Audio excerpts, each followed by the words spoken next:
4 de junio de 1942, 10:20 de la mañana. El teniente comandante Wade McCluskey está a 20,000 pies sobre el vacío azul del Pacífico, y no hay nada a la vista. Absolutamente nada. Sus 32 Dauntless SBD-3 vuelan en formación cerrada, motores Wright Cyclone, rugiendo contra el silencio del océano que se extiende hasta el horizonte como un lienzo infinito y vacío. El combustible está peligrosamente bajo. La búsqueda ya dura más de una hora. McCluskey sabe que si no encuentra los portaaviones japoneses en los próximos 15 minutos, tendrá que tomar la decisión más dolorosa de la guerra: regresar al USS Enterprise con las manos vacías o continuar buscando hasta que no haya combustible suficiente para volver y ver a sus hombres caer uno por uno en el mar. Aprieta los ojos contra el brillo brutal del sol reflejado en las aguas calmas. La inteligencia americana prometió que la flota japonesa estaría aquí, exactamente en esta posición, pero el océano está vacío, silencioso, muerto. McCluskey gira la cabeza, verificando nuevamente la formación. Puede sentir la tensión en los radios, los pilotos aguardando órdenes, esperando que él tome la decisión que definirá sus vidas. Y entonces, allí, a kilómetros de distancia, una línea blanca rasga el azul profundo del océano, un rastro de espuma, casi invisible, delicado como humo disipándose en el aire. Es apenas una estela de un barco desplazándose a alta velocidad, pero para Wade McCluskey, aquella línea blanca es la respuesta de Dios. Aún no lo sabe, pero está a punto de encontrar al Aikido Butai, la fuerza de ataque de portaaviones más poderosa del mundo, y destruirla en 6 minutos de puro infierno. Este es el momento en que la guerra en el Pacífico cambió.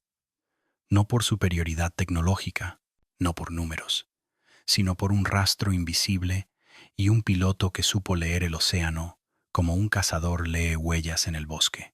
Para entender cómo aquel rastro salvó a Estados Unidos, necesitas retroceder 6 meses en el tiempo, 7 de diciembre de 1941. Pearl Harbor está en llamas. La flota del Pacífico yace destrozada, volteada de cabeza en el lodo aceitoso de la bahía. Más de 400 americanos están muertos. El Arizona explotó con tanta fuerza que hombres fueron vaporizados instantáneamente, sus sombras quemadas en las paredes de acero.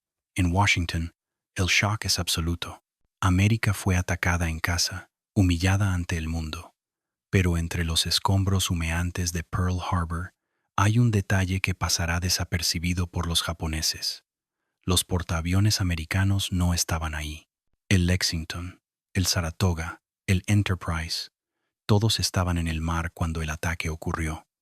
Y es esa flota de portaaviones sobrevivientes la que se convertirá en la única esperanza de Estados Unidos. Mientras tanto, del otro lado del Pacífico, el almirante Isoroku Yamamoto está planeando el golpe final. Yamamoto es un estratega brillante, un hombre que estudió en Harvard, que conoce a América mejor que la mayoría de los almirantes japoneses. Sabe que Japón no puede ganar una guerra prolongada contra Estados Unidos. La industria americana es un monstruo dormido, y si se le da tiempo suficiente para despertar, Japón será aplastado bajo el peso de barcos de guerra, aviones y soldados que salen de las fábricas americanas como hormigas de un hormiguero. La única oportunidad de Japón es noquear a América rápidamente, destruir su flota de portaaviones y forzar una paz negociada antes de que la máquina de guerra americana gane impulso. Y para eso, Yamamoto elige Midway, una minúscula isla de coral perdida en medio del Pacífico, pero estratégicamente vital. Si Japón captura Midway, la flota americana será forzada a responder, y Yamamoto estará esperando con la Aikido Butai, los 4 portaaviones que devastaron Pearl Harbor, Akagi, Kaga, Soryu y Hiryu. Estos barcos no son solo portaaviones, son armas de destrucción masiva, cada uno capaz de lanzar 70 aviones en oleadas coordinadas de bombarderos y cazas Zero.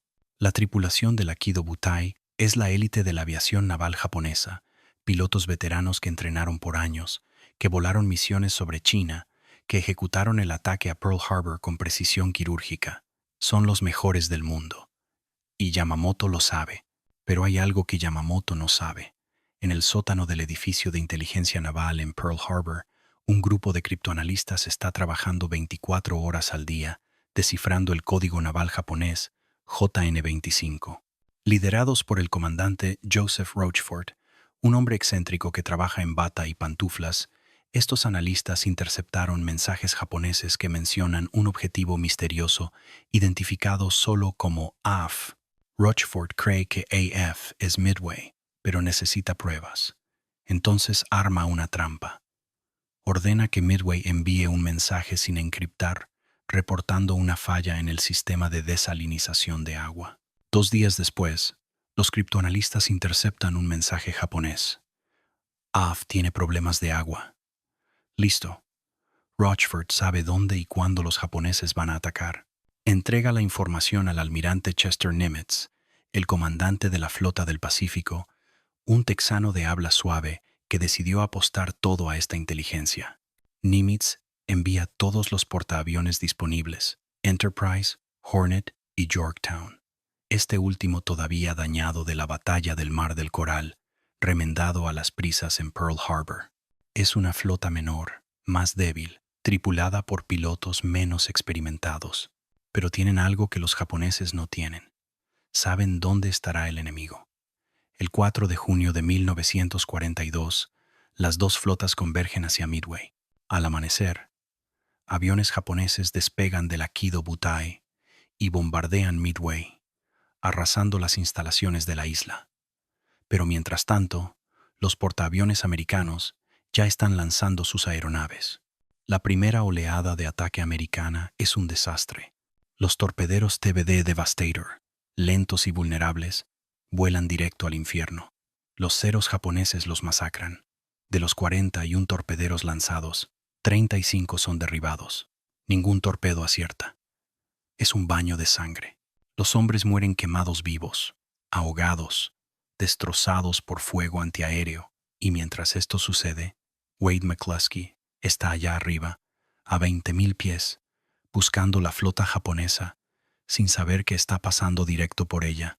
Voló a la posición donde la inteligencia dijo que los portaaviones estarían, pero no hay nada ahí, nada, y es aquí donde la decisión más importante de la batalla ocurre.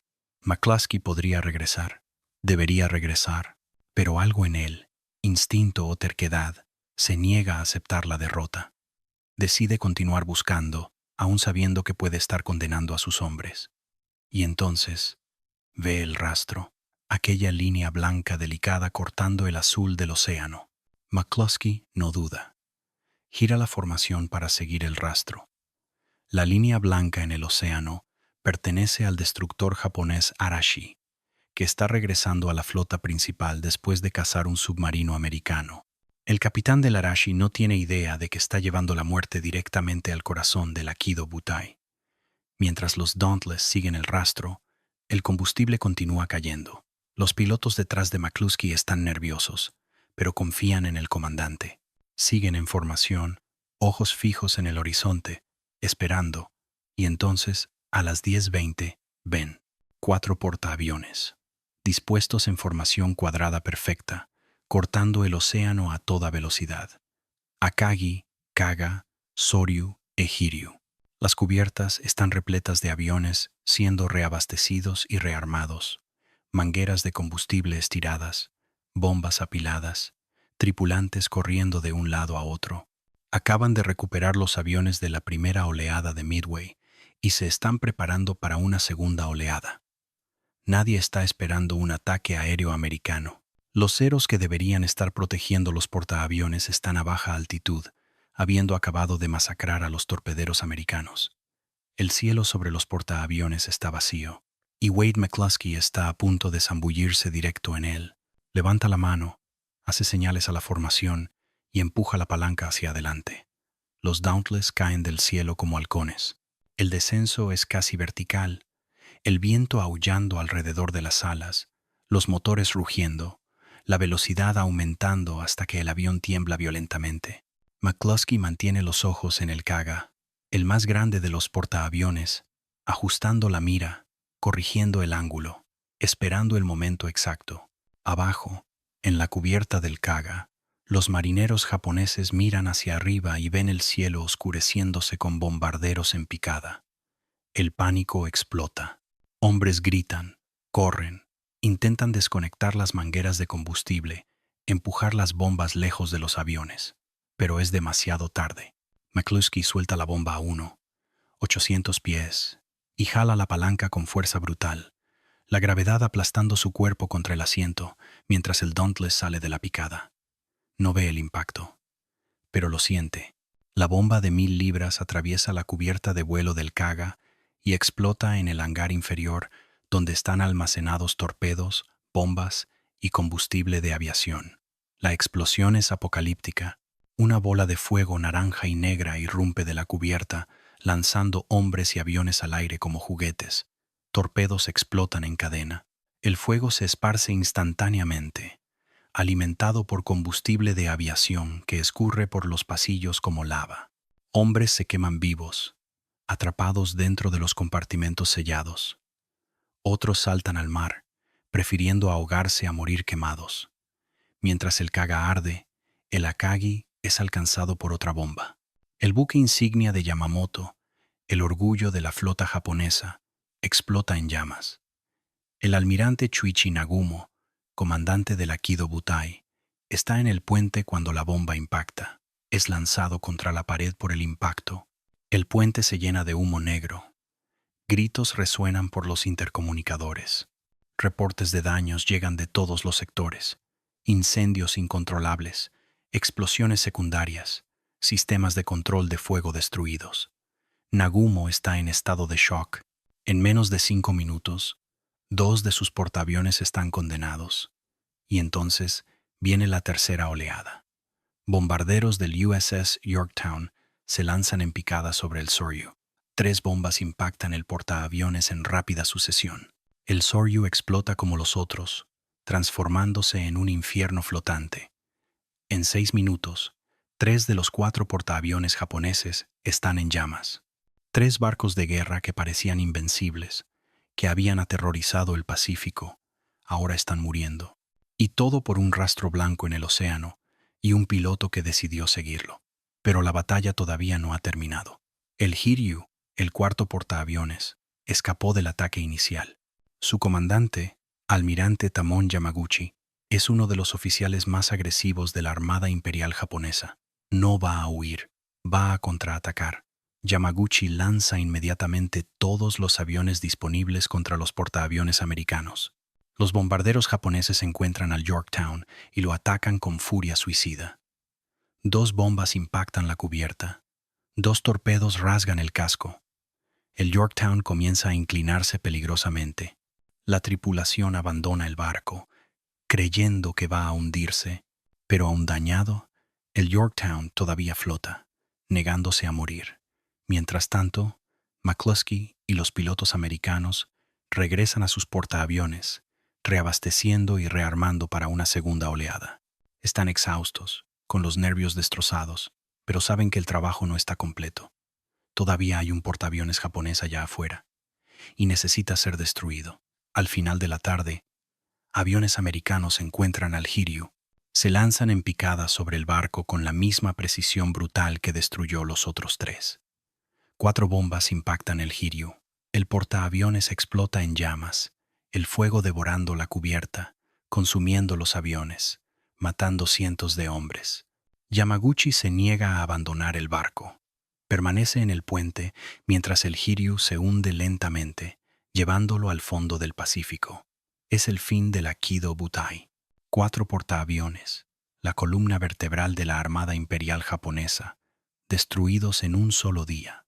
Más de 3,000 marineros japoneses muertos, cientos de aviones perdidos, y pilotos veteranos irreemplazables, hombres que llevaron años entrenar, desaparecidos en un día. Japón nunca se recuperará de esta pérdida. La batalla de Midway termina el 7 de junio de 1942. Los portaaviones Akagi, Kaga, Soryu e Hiryu están en el fondo del océano. El Yorktown, a pesar de haber sobrevivido al ataque inicial, es torpedeado por un submarino japonés días después, y se hunde lentamente, llevando consigo 141 hombres. Pero aún esta pérdida no puede oscurecer la magnitud de la victoria americana. En 3 días de combate, Estados Unidos invirtió completamente el equilibrio de poder en el Pacífico.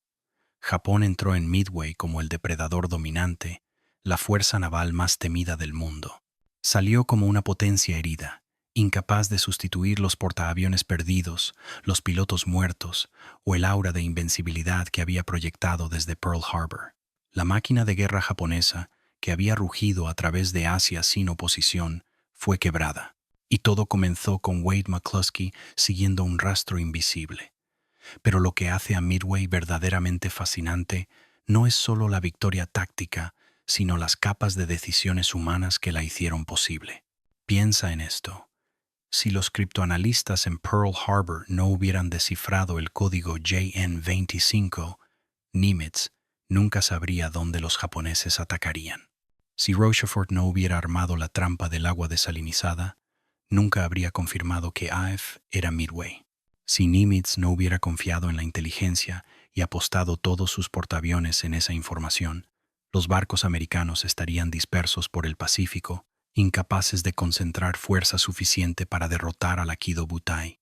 Y entonces, en el nivel más granular, en el momento más crítico, si Wade McCluskey hubiera decidido regresar al Enterprise cuando no encontró los portaaviones japoneses en la posición esperada, si hubiera tomado la decisión segura, la decisión que cualquier comandante racional habría tomado, los japoneses habrían escapado. Los portaaviones habrían sido rearmados y estarían listos para lanzar una segunda oleada devastadora contra Midway. La batalla habría sido perdida. Y quién sabe cómo la guerra en el Pacífico se habría desarrollado. McCluskey no sabía que estaba tomando la decisión más importante de la guerra. Solo estaba siguiendo su instinto, una sensación visceral de que la flota japonesa tenía que estar en algún lugar cercano. Y cuando vio aquel rastro blanco, aquella línea delicada de espuma cortando el océano, leyó la señal como un cazador experimentado lee huellas en la nieve.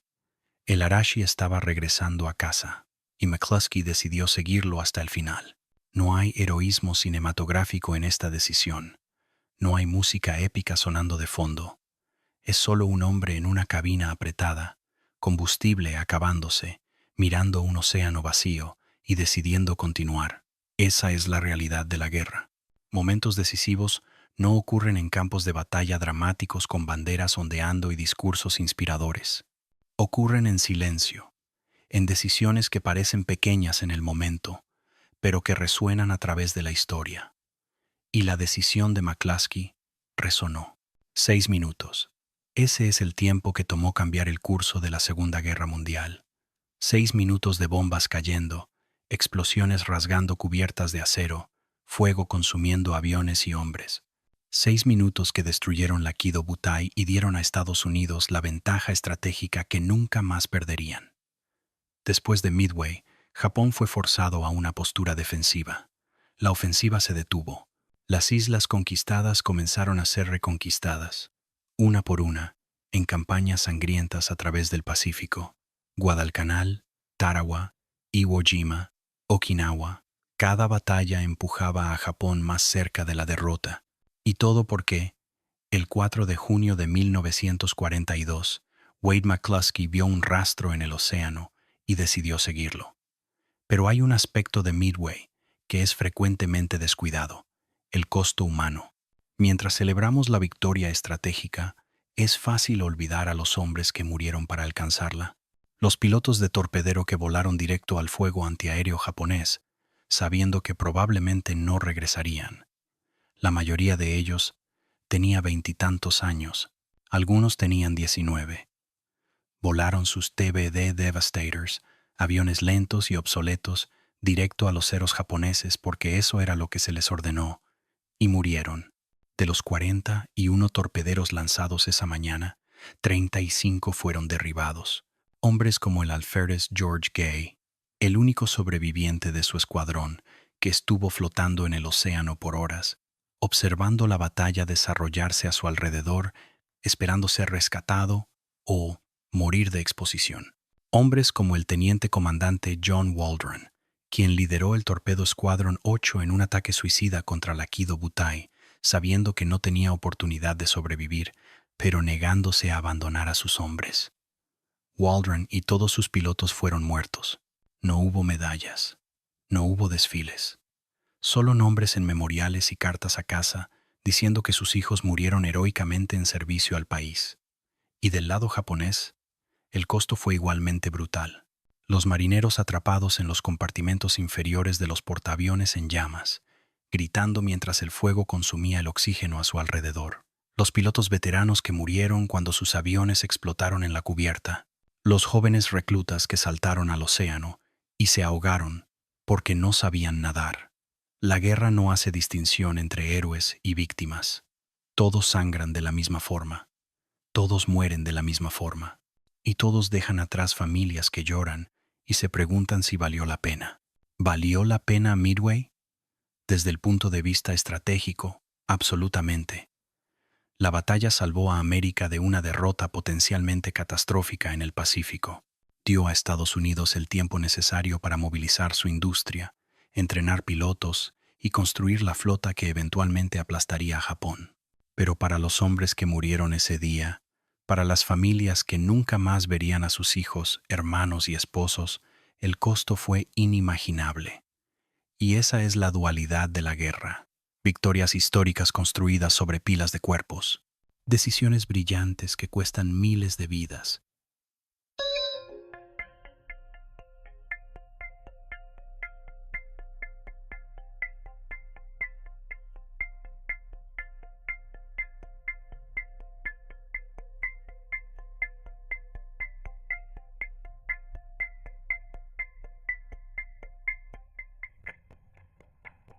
Wade McCluskey sobrevivió la guerra. Regresó a Estados Unidos, recibió la Navy Cross por sus acciones en Midway y vivió hasta 1976. Pero rara vez hablaba sobre la batalla, no porque no estuviera orgulloso de lo que había hecho, sino porque sabía que la victoria había sido comprada con la sangre de hombres mejores que él, hombres que no regresaron a casa, hombres cuyos nombres están grabados en memoriales, pero cuyas historias fueron olvidadas. Y quizás eso es lo que Midway realmente nos enseña, no solo sobre estrategia o táctica o las fortunas de la guerra, sino sobre el peso de las decisiones, sobre cómo un solo momento puede cambiar todo, sobre cómo la historia es hecha no por fuerzas abstractas, sino por individuos, tomando decisiones bajo presión inimaginable, con información incompleta, apostando sus vidas en instintos y esperanzas. McCluskey no sabía que seguir aquel rastro salvaría a América. Solo sabía que necesitaba encontrar los portaaviones japoneses, y aquel rastro era su única pista. Entonces siguió, y cambió el mundo. Hoy, cuando miramos atrás, a Midway, vemos la batalla con la claridad de la historia. Conocemos los resultados. Sabemos quién ganó y quién perdió. Sabemos que aquel día en junio de 1942 fue el punto de inflexión de la guerra en el Pacífico. Pero para los hombres que estaban ahí, volando sobre aquel océano vacío, no había claridad, solo había incertidumbre, miedo y la necesidad desesperada de encontrar al enemigo antes de que el combustible se acabara. Y es esa realidad humana la que hace a Midway más que solo una batalla. La convierte en una historia sobre coraje, sacrificio y las decisiones imposibles que la guerra fuerza a las personas a tomar. Hay un momento, justo después de que las bombas impactaran el Kaga, cuando los sobrevivientes japoneses comenzaron a saltar al mar. El portaaviones estaba inclinado a babor, llamas subiendo cientos de pies en el aire, explosiones secundarias rasgando el casco. Hombres corrían por la cubierta, intentando escapar del infierno, pero muchos estaban atrapados. Las escaleras estaban bloqueadas por escombros. Los elevadores de aeronaves estaban destruidos, y el fuego avanzaba implacablemente. Un joven marinero, cuyo nombre nunca fue registrado, se quedó parado en el borde de la cubierta, mirando el océano allá abajo. Tenía dos opciones: saltar y probablemente ahogarse, o quedarse y quemarse vivo. No había una tercera opción. Saltó, y mientras caía, Mientras el viento silbaba en sus oídos y el océano se acercaba a alta velocidad, debe haber pensado en casa, debe haber pensado en su familia, en su vida antes de la guerra, en todos los futuros que nunca tendría. Y entonces impactó el agua, y todo terminó. Esa es la realidad de Midway, no las gráficas de estrategia, o los diagramas tácticos, o los números fríos de bajas, sino los individuos. Los hombres que vivieron y murieron ese día, cada uno con sus propias esperanzas y miedos, sus propias historias que terminaron en el fuego o en el agua fría del Pacífico. Del lado americano, la historia no era diferente.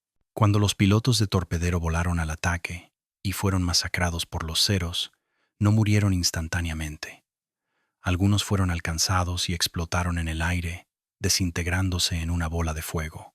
Pero otros fueron alcanzados y cayeron lentamente, motores humeando, controles destruidos, mientras los pilotos luchaban por mantener los aviones en el aire, sabiendo que el océano estaba llegando. El alférez George Gay, el único sobreviviente del Torpedo Squadron 8, vio su avión ser alcanzado y zambullirse hacia el océano. Logró escapar antes de que el avión se hundiera, pero su artillero trasero no tuvo la misma suerte. Gay flotó en el océano por horas, escondiéndose bajo un asiento de hule mientras la batalla rugía a su alrededor. Observó a los bombarderos en picada atacar los portaaviones japoneses. Vio las explosiones, el fuego, los barcos muriendo, y mientras flotaba ahí, solo en el vasto océano, rodeado de escombros y cuerpos, debe haberse preguntado si alguien vendría a buscarlo, o si moriría ahí, un nombre más en una lista de bajas. Gay fue rescatado, pero muchos no lo fueron. Muchos se quedaron flotando hasta que el agotamiento o la exposición los matara. Otros se ahogaron cuando sus chalecos salvavidas fallaron, y algunos simplemente desaparecieron, tragados por el océano, sin dejar rastro. Esas son las historias que no aparecen en los libros de historia. Las muertes anónimas, los sacrificios olvidados, los hombres que dieron todo y no recibieron nada a cambio, excepto quizás una breve mención en un reporte de batalla. Pero sin ellos, Midway no habría ocurrido. Sin los pilotos de torpedero que atacaron primero y fueron masacrados, los Zeros japoneses no habrían sido atraídos a baja altitud, dejando el cielo abierto para los bombarderos en picada. Sin el sacrificio de esos hombres, McCluskey no habría logrado zambullirse sobre los portaaviones japoneses sin oposición. Sus muertes no fueron en vano. Compraron tiempo, compraron posición, compraron la oportunidad para el ataque decisivo, pero eso no hace sus muertes menos trágicas.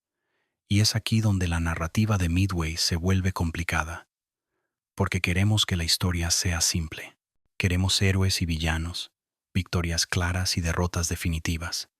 Pero la realidad es mucho más confusa. La realidad es que hombres buenos murieron de ambos lados, que la victoria americana fue construida sobre el sacrificio de cientos de jóvenes que nunca regresaron a casa, que los japoneses, a pesar de ser el enemigo, también eran seres humanos, con familias y sueños y vidas que fueron cortadas abruptamente ese día de junio. No es cómodo pensar así. Es más fácil ver a Midway como una victoria gloriosa, un triunfo del bien sobre el mal. Pero si realmente queremos entender lo que ocurrió ese día, necesitamos confrontar la humanidad de todos los involucrados. Necesitamos reconocer que la guerra no es solo estrategia y táctica, sino sufrimiento y pérdida en una escala inimaginable. Y Midway tuvo mucho sufrimiento. En los días siguientes a la batalla, mientras las flotas se retiraban, el océano estaba lleno de sobrevivientes, japoneses y americanos, flotando en balsas salvavidas, esperando rescate. Algunos fueron encontrados rápidamente, otros tardaron días, y algunos nunca fueron encontrados. Hubo reportes de tiburones atacando sobrevivientes, de hombres muriendo de deshidratación, con agua del océano alrededor, pero incapaces de beberla, de heridos que sangraron hasta la muerte en balsas improvisadas mientras sus camaradas observaban impotentes. La guerra no termina cuando las bombas dejan de caer. Continúa en las mentes de los sobrevivientes, en las memorias de los muertos, en las cicatrices que nunca sanan completamente. Wade McCluskey vivió con esas memorias por el resto de su vida. Sabía que había tomado la decisión correcta al seguir aquel rastro, pero también sabía que muchos de los hombres bajo su comando murieron ese día. Y esa es una carga que ninguna medalla puede aliviar. Años después de la guerra, a McCluskey le preguntaron sobre Midway. ¿Qué sentía cuando pensaba en aquel día? Dudó. Luego dijo algo que resume perfectamente la complejidad de la guerra. Hice lo que tenía que hacer, y pagué el precio por eso, así como todos los demás. No había gloria en su voz, no había triunfalismo, solo una aceptación silenciosa del peso de las decisiones que tuvo que tomar. Y quizás esa sea la lección más importante de Midway, que la guerra exige sacrificios terribles, que las decisiones tomadas en combate cargan consecuencias que duran para siempre, y que los verdaderos héroes no son aquellos que celebran sus victorias, sino aquellos que cargan sus memorias con humildad y respeto por los que no regresaron. Midway cambió la guerra, salvó a América, destruyó la Kido Butai, pero el precio fue alto. Y ese precio fue pagado por hombres como George Gay, John Waldron y los miles de marineros japoneses que murieron en las aguas del Pacífico. Sus historias merecen ser recordadas, no solo como estadísticas o notas al pie, sino como lo que realmente eran, vidas humanas, interrumpidas violentamente, sacrificadas en el altar de la guerra. Y cuando pensamos en Midway, cuando recontamos la historia de aquella batalla épica, debemos siempre recordarlos, porque sin ellos no habría historia que contar.